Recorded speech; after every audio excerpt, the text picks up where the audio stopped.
네, 8월 22일 화요일입니다. 오늘 로마서 9장 말씀을 본문으로 하나님의 뜻대로라는 제목으로 함께 은혜 나누고자 합니다.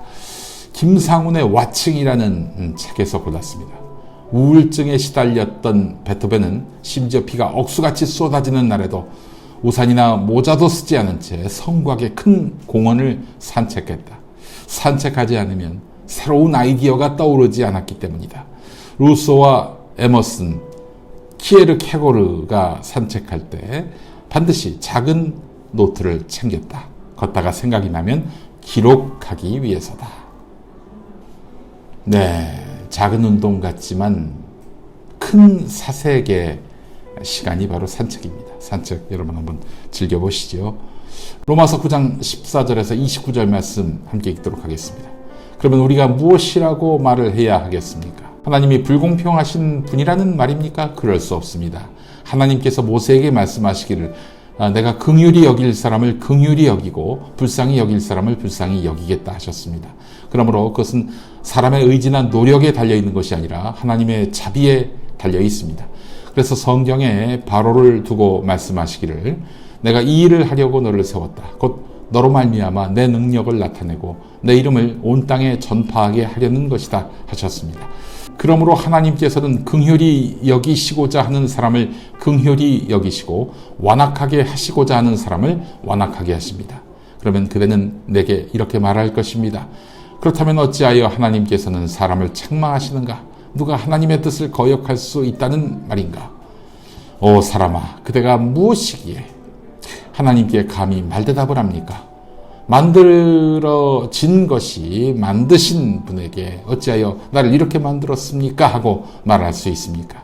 토기장이에게 흙 한 덩이를 둘로 나누어서 하나는 귀한 데 쓸 그릇을 만들고 하나는 천한 데 쓸 그릇을 만들 권리가 없겠습니까?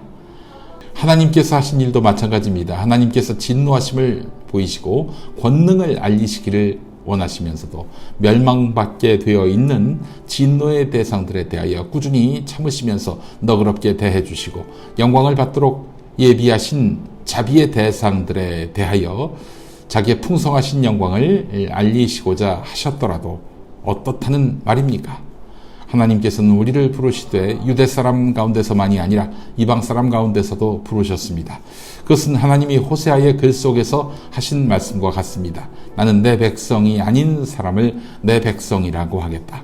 내가 사랑하지 않던 백성을 사랑하는 백성이라고 하겠다. 너희는 내 백성이 아니다 하고 말씀하신 그곳에서 그들은 살아계신 하나님의 자녀라고 일컬음을 받을 것이다. 그리고 또 이사야는 이스라엘을 두고 이렇게 외쳤습니다. 이스라엘 자손의 수가 바다의 모래와 같이 많을지라도 남은 사람이 구원을 얻을 것이다. 주님께서는 그 말씀하신 것을 온전히 그리고 조속히 온 땅에서 이루실 것이다. 그것은 또한 이사야가 미리 말한 바 만군의 주님께서 우리에게 씨를 남겨주지 않으셨더라면 우리는 소돔과 같이 되고 고모라와 같이 되었을 것이다 한 것과 같습니다. 네, 드러내놓고 이야기는 하지 않았습니다만은 노무현 대통령에게 우리 사회에 배웠다는 또 돈푼 쥐였다는 엘리트 집단은 아니 고졸이 어떻게 대통령을 하는가 라고 비아냥댔습니다. 서울대 법대도 떨어지는 사법고시에 합격해서 판사까지 지낸 노무현 전 대통령을 비하하다니 이건 정말 무지몽매한 거죠. 그러나 그들에게 노무현 전 대통령은 그냥 고졸일 뿐입니다. 우리같이 엘리트 아닌 사람들은 고졸이 아니라 초졸이 대통령이 되면 좀 어떠냐 이렇게 말하지요. 엘리트들은 달라요. 겉은 몰라도 속으로는 어리석은 것들, 이 사회에 계급이 있고 우리 밑에 너희가 있잖아 이렇게 생각합니다. 바울시대 유대인들도 그랬습니다. 로마에 지배받는 주제에 누가 앞선 자, 나중된 자 이야기할 수 있겠습니까? 그런데 자기들은 유대인이라는 신분만으로 구원에 이른다고 믿었어요. 그 유대인 중 엘리트이기도 한 바울이 원래 이런 생각을 가졌지요. 네, 그러다가 예수님을 만나고 완전히 새로운 인생을 살게 됐어요. 바울이요. 오늘 본문에서 바울은 하나님이 평등하신 분이라고 이야기합니다. 그러자 유대인들, 자기들에게 구원의 우선권이 있다고 믿었던 이 엘리트 유대인들은 그동안 숨겨왔던 마음속 이야기를 바울에게 토로합니다. 같은 유대인이고 엘리트 출신이라고 여겼던지 아주 솔직하게 말합니다. 아니, 우리 유대인이 왜 소외돼야 하느냐? 하나님의 택함받은 백성인데 구약이 입증하고 있지 않느냐? 아니, 유대인에게 최소한 의로움, 구원의 주도권이 있지 않는가? 이렇게 묻습니다. 그러나 바울은 하나님의 뜻에 대해서 토달지 말라면서 유대 사람이나 이방 사람 모두 하나님의 자비에 의해서 부르심을 받았다고 주장합니다. 그렇습니다. 노무현 전 대통령은 그렇게 괄세받았습니다. 지금 민주당 대표 역시 독학으로 검정고시를 보고 대학에 입학해서 장학금 받고 다니다가 사법고시에 합격했는데 지금 초졸이라고 놀림받고 있어요. 어떻게 초졸입니까?